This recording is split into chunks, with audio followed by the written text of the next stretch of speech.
¿Cómo uno puede obtener paz interior?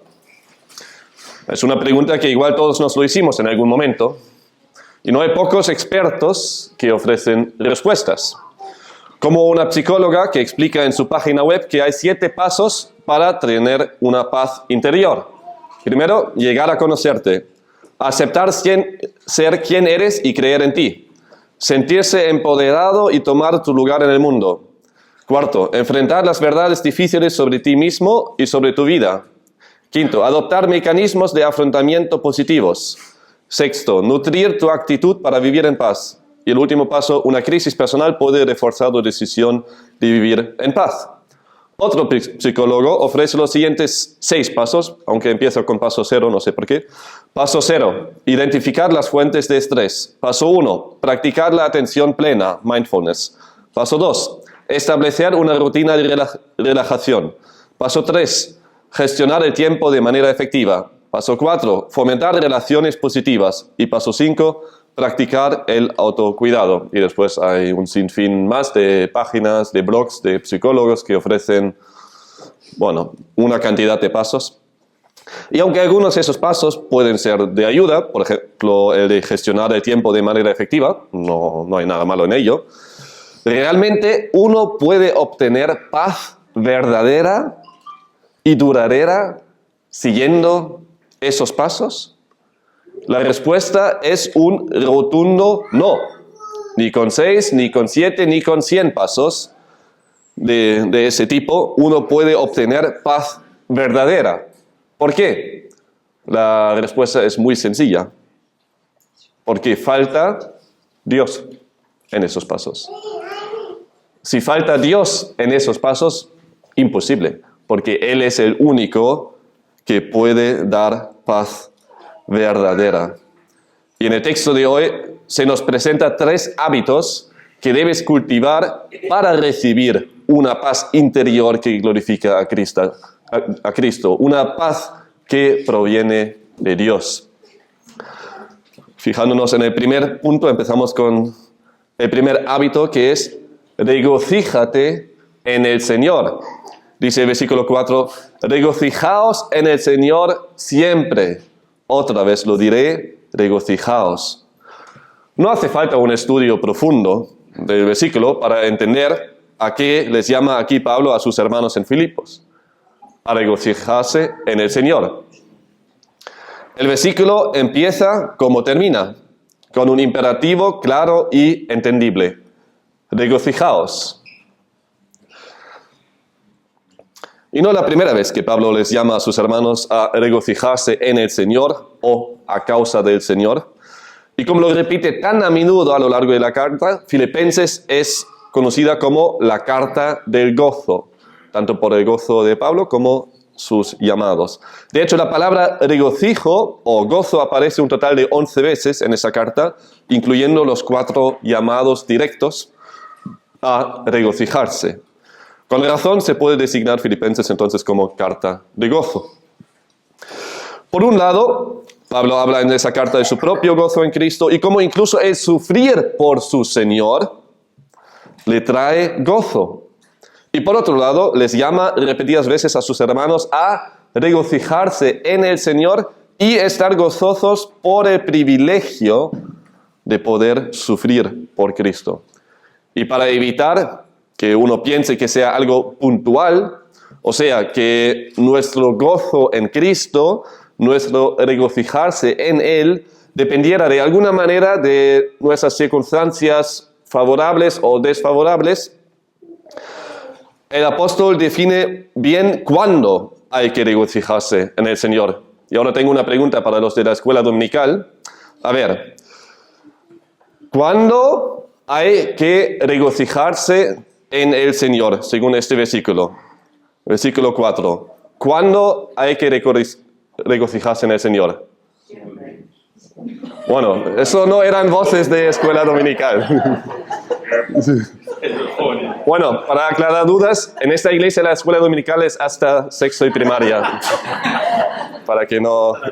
Sí, muy bien. Pero lo sabías, Martín, ¿no? Muy bien, eso. Siempre. Muy bien, chicos. Vale, así es, siempre.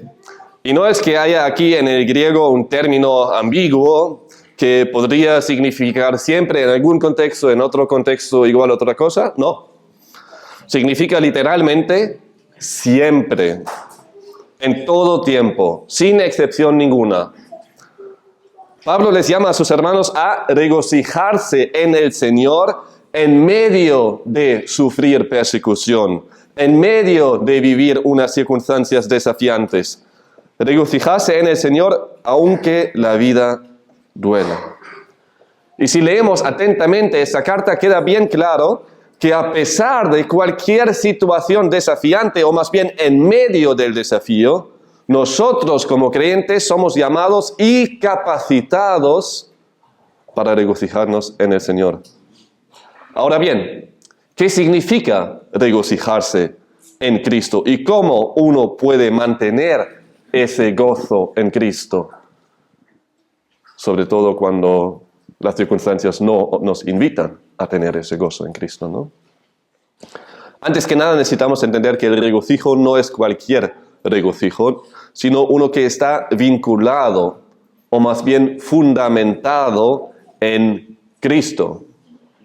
Y como Él no cambia, nuestras circunstancias sí, pero Él no.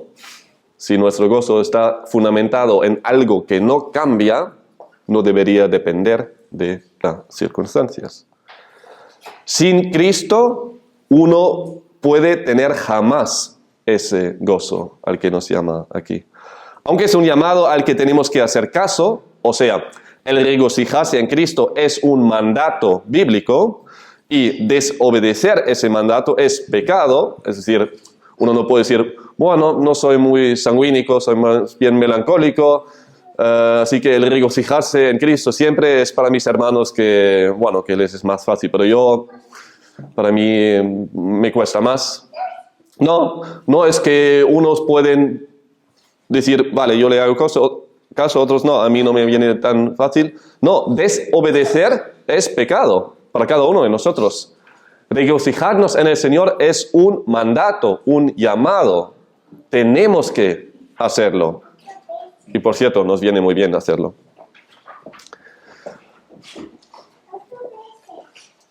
Pero no podemos provocar ese gozo en Cristo por nuestro propio esfuerzo. Pero antes de hablar sobre cómo podemos conseguir ese gozo continuo en Cristo, necesitamos entender en qué consiste. Pablo aquí vincula el gozo con la relación de Cristo. El gozo consiste en la relación de los creyentes con su Señor Jesucristo. Y aunque puede perfectamente estar acompañado por sentimientos de gozo y alegría, no se contradice para nada, pero no consiste en esos sentimientos, en esas emociones. Es decir, el gozarse en el Señor no se expresa en un no parar de dar saltos de alegría siempre. No habla de ello aquí. Es más bien un gozo continuo que se expresa en una confianza inquebrantable en Cristo, de mantenerse firme en medio de los desafíos y retos. Algo que nos sostiene en medio de las adversidades de la vida. Ese gozo profundo, esa paz en Cristo. Es una paz inquebrantable que podemos y debemos tener incluso en el momento más trágico de nuestra vida. Si fuese una mera emoción, sería prácticamente imposible obedecer ese mandato. No podemos mantener esa emoción de alegría constantemente. Pero tampoco nos llama aquí a ello. John MacArthur define muy bien lo que significa el gozo en el Señor. El gozo bíblico genera una profunda confianza en el futuro basada en la confianza en el poder y los propósitos de Dios. No tememos el presente ni el futuro porque tenemos a Cristo, tenemos sus promesas, estamos bien en Él.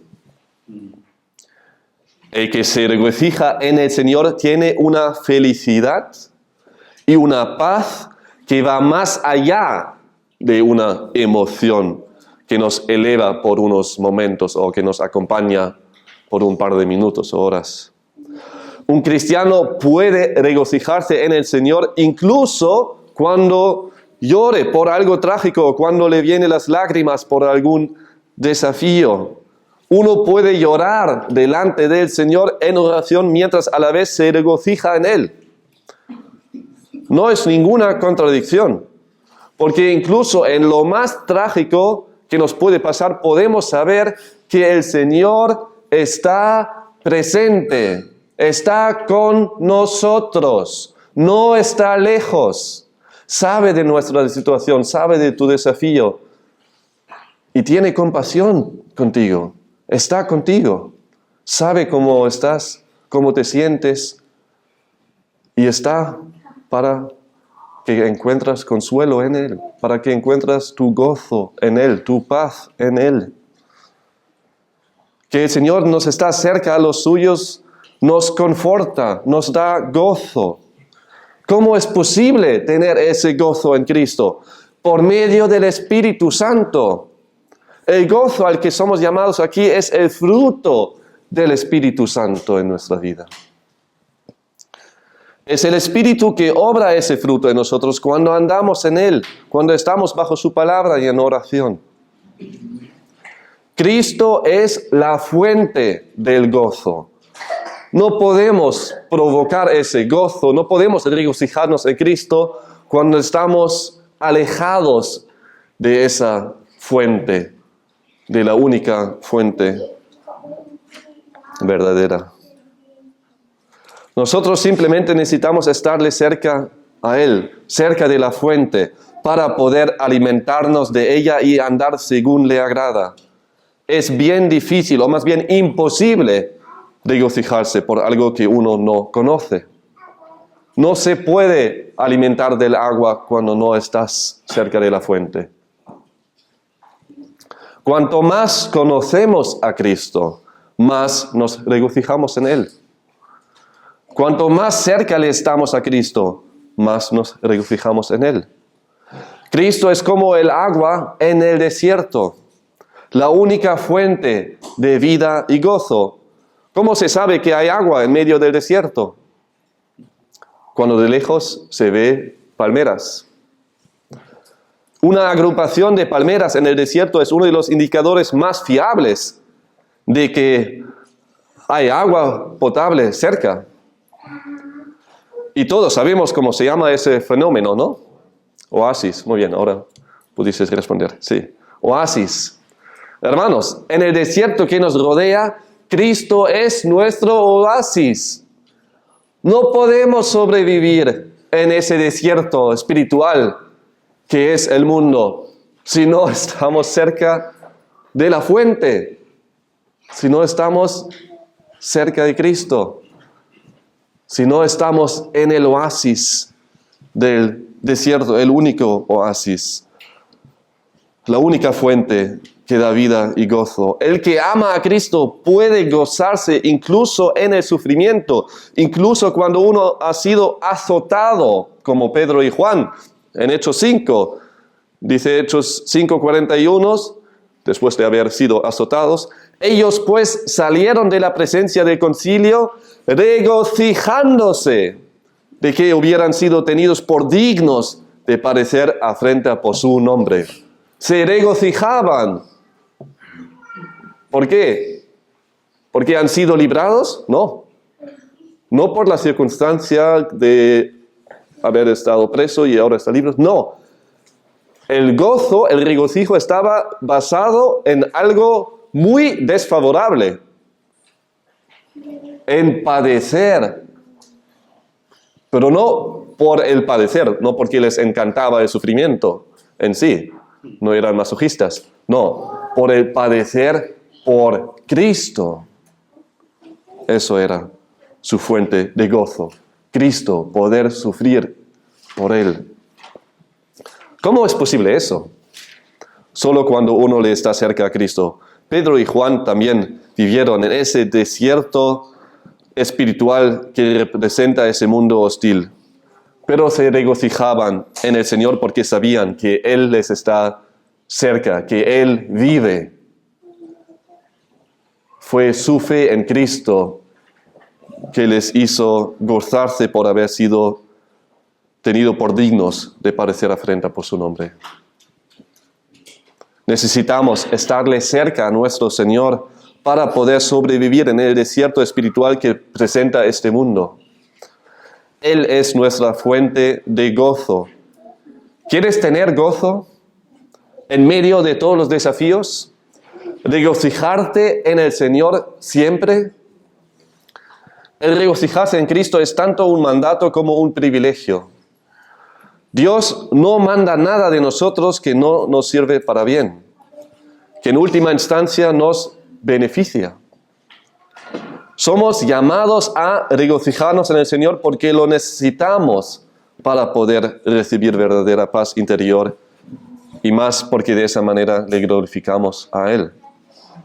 Así que, hermano, hermana, regocíjate en el Señor siempre.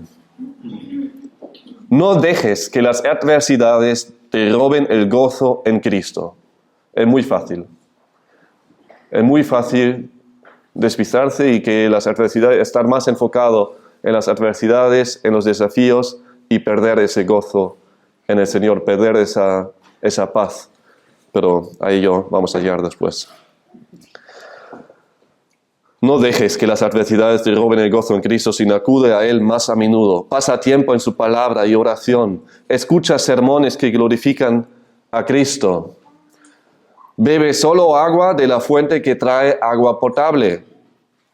No solo cuando estás en el desierto, sino también hoy, en el desierto espiritual. Cuidado con lo que te alimentes.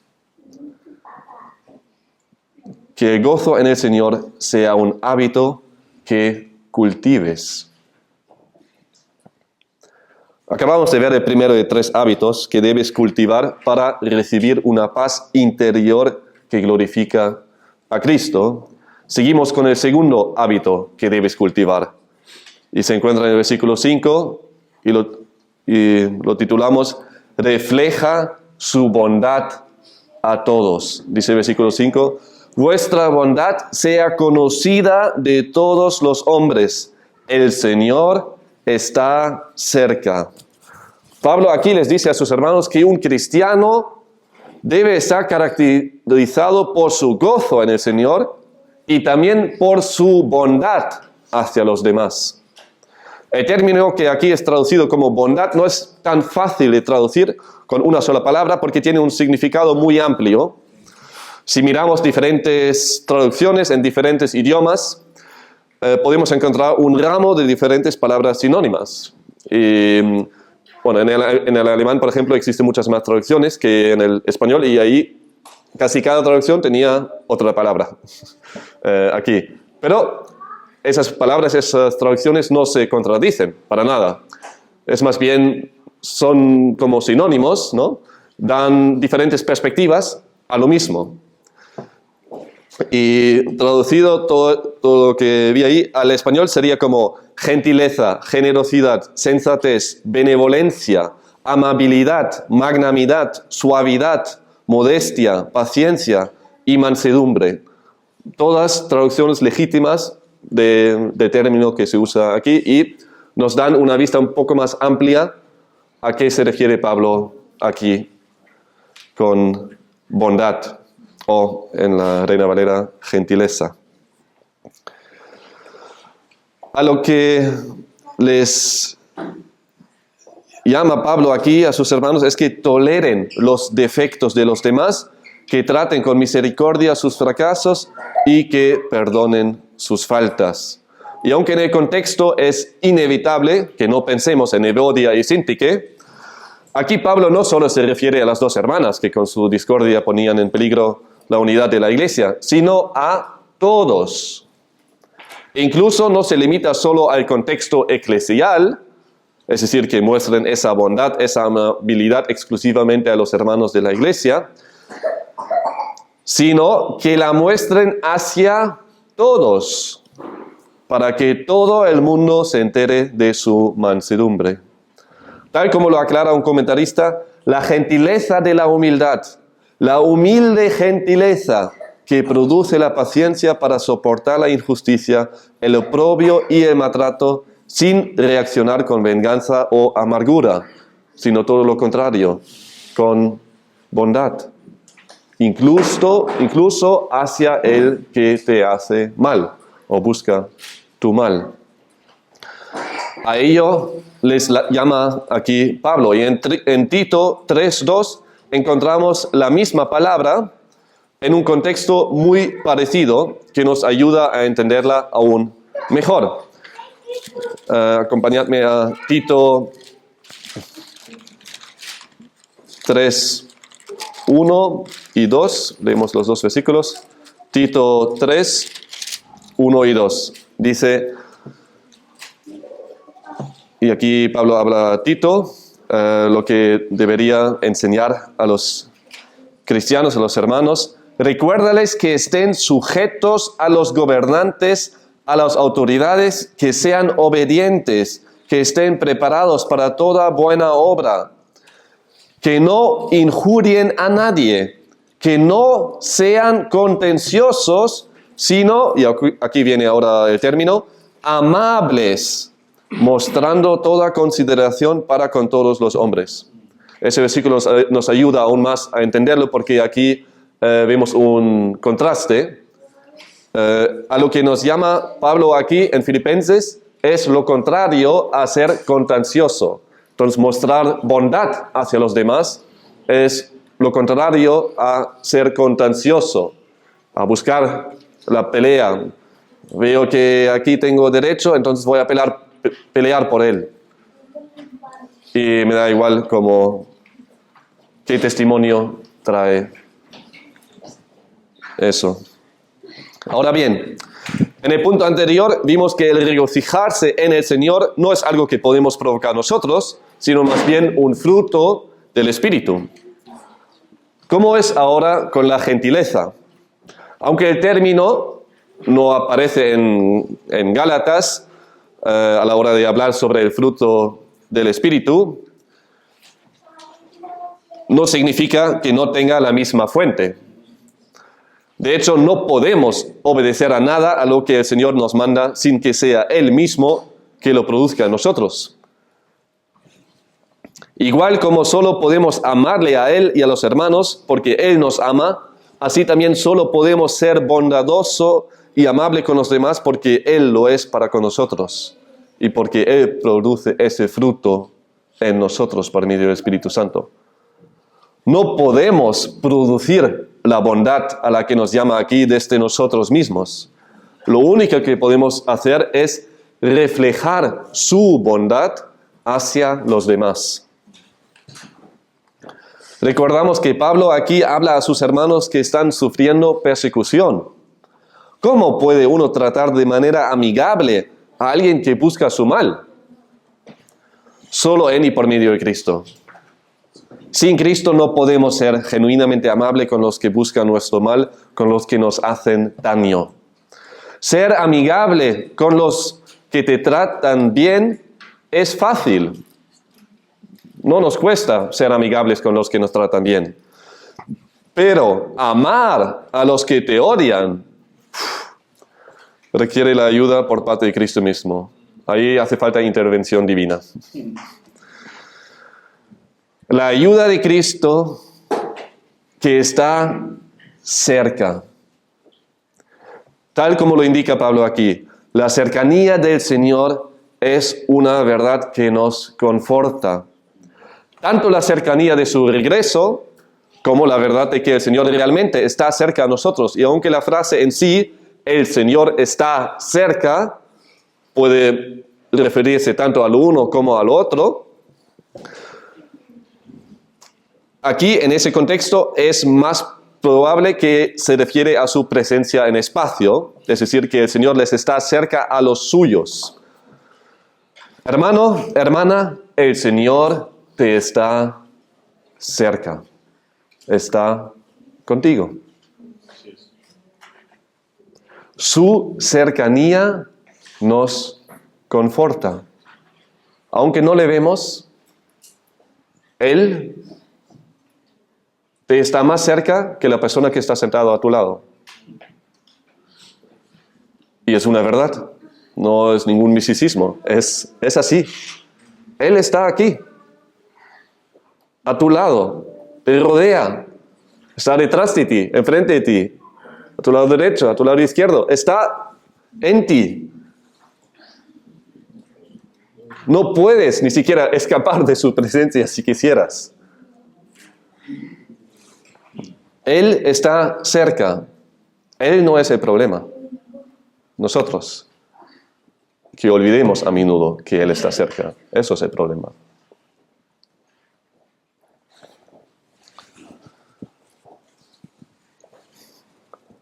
Jamás deberíamos olvidarnos de la verdad que el Señor está aquí presente. Volvemos a la imagen de la oasis. La agrupación de palmeras que solo puede existir porque hay agua potable. Las palmeras no pueden producir nada bueno por sí mismos. No pueden ni dar fruto ni dar sombra si no están cerca del agua. Dependen del agua. No vas a encontrar nunca una palmera fuerte, viva, en medio del desierto, lejos de agua potable. Simplemente imposible. No pueden ni dar fruto, ni dar sombra si no están cerca del agua. Y cuanto más cerca del agua están, más fuertes son. Y gracias al agua pueden vivir en medio de un desierto. Pero no solo vivir, sino incluso ser de bendición, con dar sombra y vida. Hermanos, en el desierto que nos rodea, podemos y debemos reflejar su bondad hacia todos los hombres, tanto dentro como fuera de la iglesia. Nadie nos debería conocer como contenciosos. Todo lo contrario, debemos responder con el bien al mal. Incluso, o más bien justo, cuando uno viola nuestros derechos. ¿Te ha pasado alguna vez? Ya sea en el colegio, instituto, universidad, en el trabajo, igual un vecino, cualquier circunstancia. En algún momento igual te ha pasado que alguien viola tus derechos. ¿Qué haces? ¿En lo que piensas en primera instancia? Un cristiano piensa en el perdón. Primero, quiero perdonar al que viola mis derechos. No quiero ser contencioso. No quiero buscar el pleito. Aunque puede haber excepciones, no debería ser lo primero que hacemos ir al juzgado para pelear por nuestros derechos. La sala en los juzgados apenas debería estar llena de cristianos. Ahí no pintamos mucho. Hay excepciones, pero la norma general es que ahí no deberíamos estar. Deberíamos preferir que alguien viola nuestros derechos antes de ir al juzgado para pelear contra la otra parte. ¿Por qué? Porque ni siquiera nos pertenecemos a nosotros mismos. Somos el Señor. Y si Él nos manda a hacerlo, pues lo mejor que podemos hacer es hacerle caso. Porque vale mucho más el testimonio que pelear por nuestros derechos y quedarnos con lo nuestro.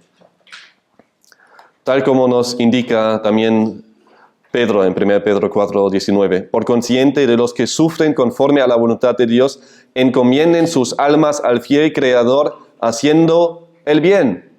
No pelear por sus derechos, no.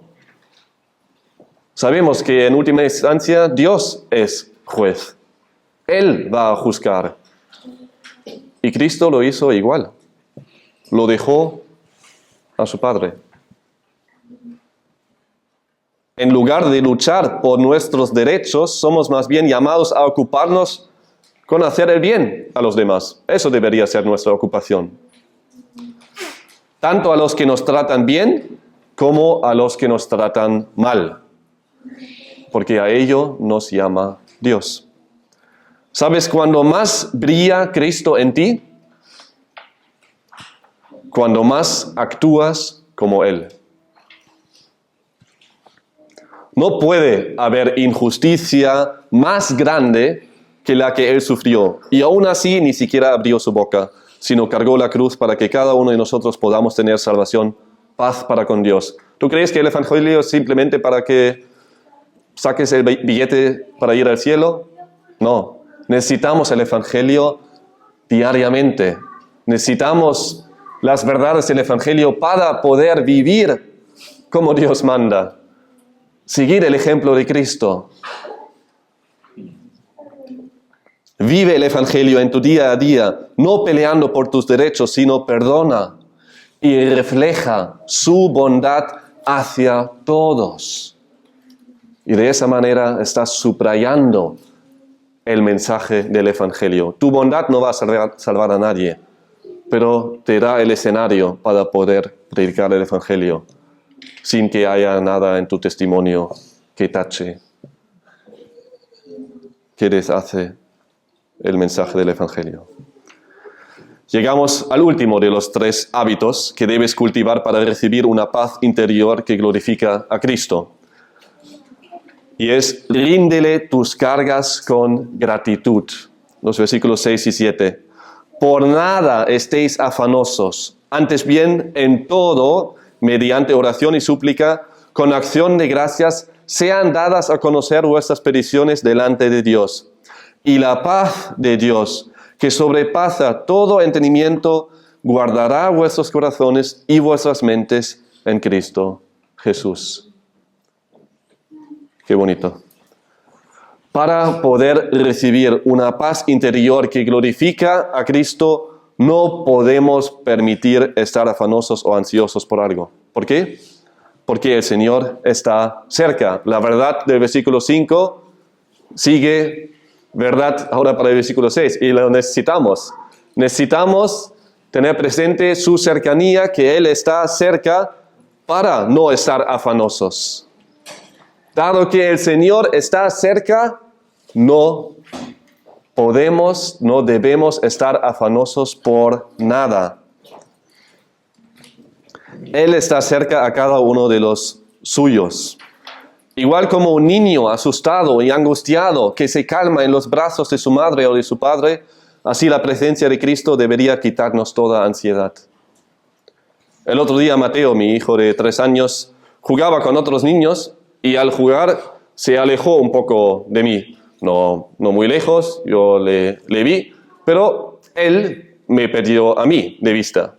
Y aunque jugaba estaba contento, pero cuando se dio cuenta, ¿dónde está papá?, empezó a angustiarse, empezó a llorar. Y con mucho afán me empezó a buscar. La búsqueda tardó un total de 5 segundos, pero estaba afanoso. Cuando me encontró, me agarró y encontró consuelo en mis brazos. Abrazándole, le dije: no te angusties, Mateo, papá está aquí. Y funcionó. Se tranquilizó. ¿Tenía razón para angustiarse? ¿Acaso no le estaba cerca también antes? Yo estaba cerca, simplemente él no se dio cuenta, se olvidó de mi cercanía, por eso se angustió. Lo mismo nos pasa con Cristo. A nosotros se nos olvida a menudo que Él está cerca y por eso nos angustiamos y somos tan afanosos. No porque Él está lejos, sino porque se nos olvida que está aquí, que está cerca, que nos ve. Si tuviésemos más presente su presencia, estaríamos mucho más tranquilos. Fijo. Igual como un niño pequeño en los brazos de su padre, así estaríamos, tranquilitos. Hermano, hermana, Cristo te está cerca. No te lo olvides. Él está presente, Él te ve y está presente en medio de tus desafíos. Él te ama. Y es glorificado cuando tú te regocijes en Él, cuando reflejes su bondad y cuando le rindes tus cargas. Cristo es omnipresente. No está limitado como nosotros. Yo no puedo estar, si mis hijos están en diferentes sitios, estar con todos a la vez. No puedo. Cristo sí. Puede estar con cada uno de los suyos cerca, sin estar lejos de ninguno otro.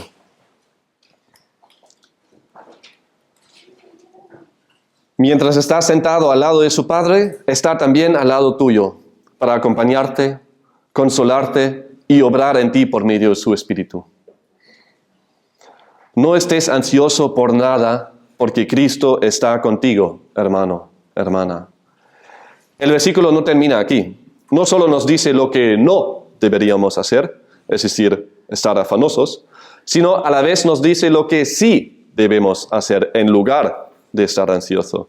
Dice aquí, por nada estéis afanosos, antes bien, en todo, mediante oración y súplica, con acción de gracias, sean dadas a conocer vuestras peticiones delante de Dios. Aquí encontramos un contraste. Por un lado, vimos el no estar ansioso por nada, literalmente nada, sin excepción.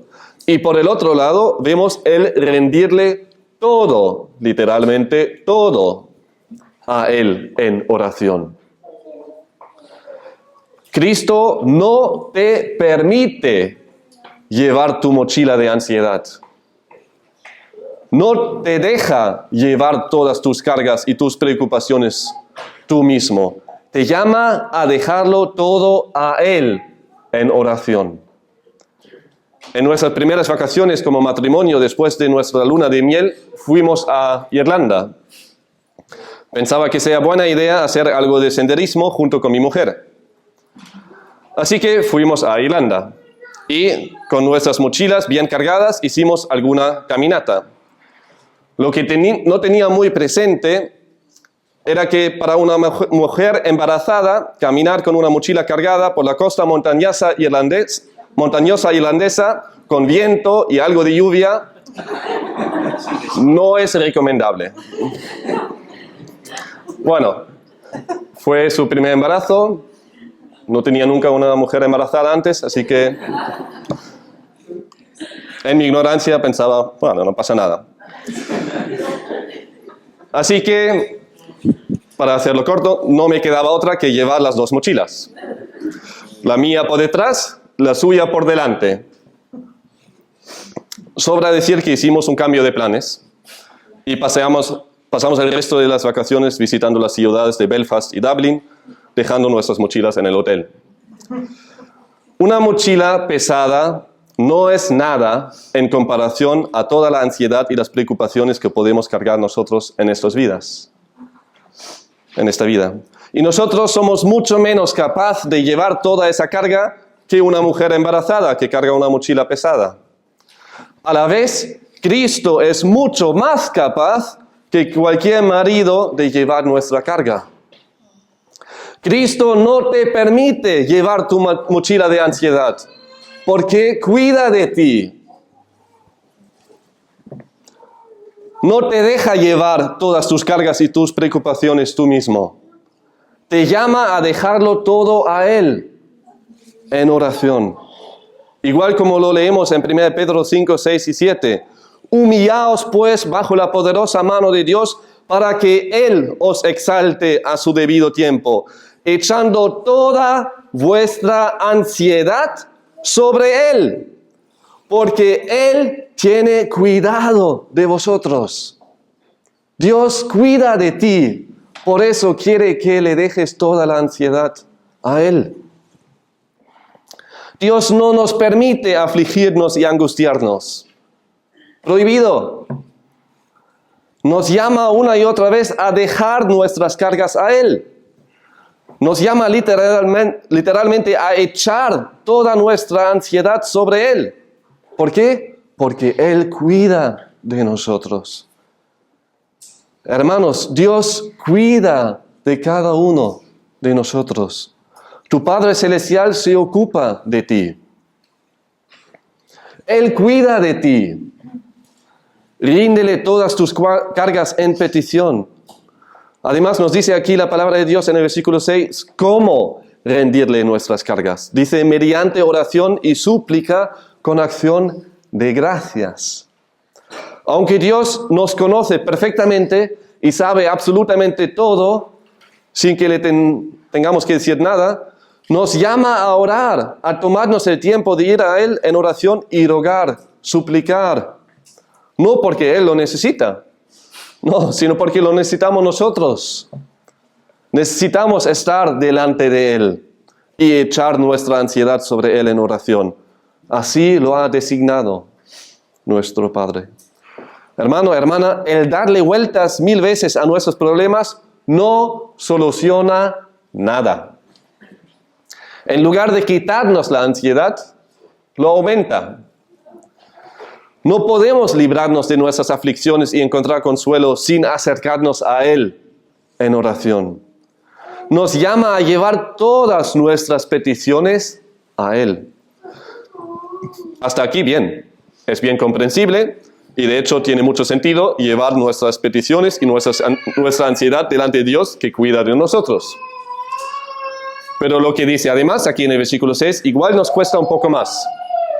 Es decir, ¿de qué manera nos llama a hacerlo? Con acción de gracias. ¿Perdón? ¿Cómo? ¿No estamos hablando de nuestras aflicciones, ansiedades y cargas? ¿Qué pinta la gratitud aquí? La gratitud en medio del desafío es una muestra de nuestra confianza en Él.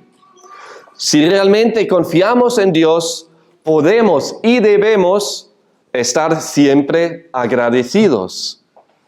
Son sus promesas que respaldan ese llamado a estarle agradecido en todo. En 1 Corintios 10:13, Dios promete que ninguna prueba que enfrenten los creyentes será demasiado difícil para ellos. En Romanos 8:28 ha prometido usar todo lo que ocurre en nuestra vida como creyentes para nuestro bien. En 1 Pedro 5:10 nos aclara que incluso el sufrimiento permite que seamos perfeccionados, afirmados, fortalecidos y establecidos. Además, deberíamos estar agradecidos por su poder, sus promesas y la esperanza de ser librados de la tribulación. Aparte de ello, tenemos la esperanza de gloria, tenemos su misericordia, con la cual nos bendice cada mañana. Y además sabemos que Él perfecciona la obra que empezó en nosotros, como lo ha indicado Pablo en el versículo 9 del primer capítulo aquí en Filipenses. Hermanos, la oración de gratitud es el antídoto contra la preocupación y el remedio para el afán. ¿Y cuál es la consecuencia? ¿Cuál es el resultado de esa oración? ¿Qué pasa si le hacemos caso a Dios cuando cultivamos el regocijarnos en Él, cuando reflejamos su bondad y cuando le rendimos nuestras cargas con gratitud? Trae una consecuencia. Eso es lo que indica el "y" al principio del versículo 7. Y la paz de Dios, que sobrepasa todo entendimiento, guardará vuestros corazones y vuestras mentes en Cristo Jesús. Los mandatos que vimos hasta ahora están vinculados a una promesa. Entonces recibimos una paz interior que glorifica a Cristo, hermanos. Con decir que esa paz divina guarda tanto nuestro corazón como también nuestra mente, Pablo no quiere dividir lo uno de lo otro, sino lo usa más bien como sinónimos, hablando de nuestro hombre interior, que nos calma por completo, que nos guarda por completo. Dios nos promete aquí en el versículo 7 que de una manera sobrenatural, o sobrehumana más bien, guardará nuestros corazones y mentes en Cristo, dándonos una paz que sobrepasa todo entendimiento. un predicador lo explica bien al comentar: puesto que es una obra sobrenatural, repele toda comprensión humana. El verdadero reto de la vida cristiana no es eliminar cada circunstancia desagradable, sino confiar en medio de cada dificultad, en el buen propósito de nuestro Dios, que es infinito, santo, soberano y poderoso. Quienes le honran confiando en Él experimentan las bendiciones de su perfecta paz.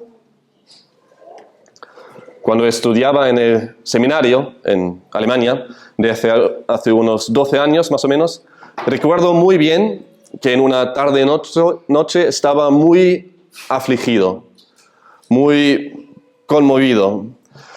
Ya no me acuerdo por qué,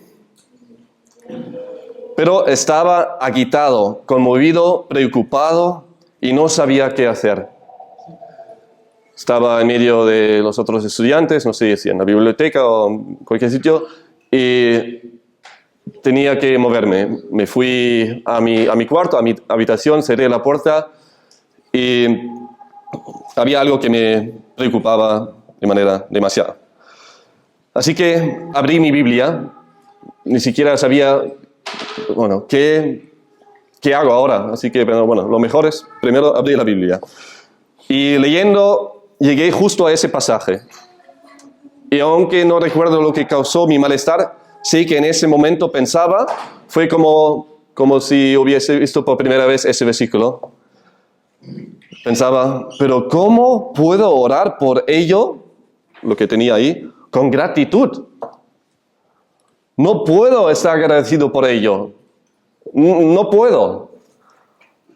Pero a pesar de mis dudas, me puse de rodillas y le he entregado todas mis preocupaciones y mis dificultades, dándole las gracias por ello. Fue un acto de confianza. No tiene sentido, pero lo hago porque tú lo dices aquí en tu palabra. ¿Y sabéis qué? Después de la oración, sentí una paz realmente sobrenatural. Fue algo muy especial. Lo he experimentado. No pensaba que sea posible, pero estaba tan calmado. La situación no ha cambiado, pero realmente tenía gozo. Me regocijaba. Tenía incluso esa emoción de gozo después de la oración. Fue algo muy especial. Era uno de los momentos donde uno puede palpar que lo que Dios nos dice en la Biblia no es nada teórico, sino algo que es verdad.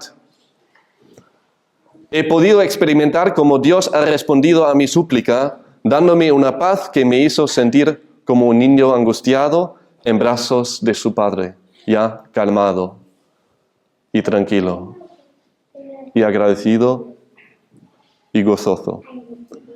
Hermanos, Cristo no es solo nuestra fuente de gozo y bondad, sino también de nuestra paz. Sin Cristo no podemos tener paz. Una vez más estamos llamados a orar. No hay nada más importante para la vida del cristiano que la oración y la palabra de Dios. Si no pasamos tiempo en oración, no podemos vivir una vida que le agrada a Dios y no podemos tener paz. Que no nos dejemos llevar por nuestros pensamientos engañosos, sino que nos prediquemos a nosotros mismos las verdades de su palabra, confiando solamente en Él y refugiándonos solo en Él, igual como lo hizo el salmista en el Salmo 42, versículo 11. ¿Por qué te abates, alma mía? ¿Y por qué te turbas dentro de mí? Espera en Dios, pues he de alabarle otra vez. Él es la salvación de mi ser y mi Dios.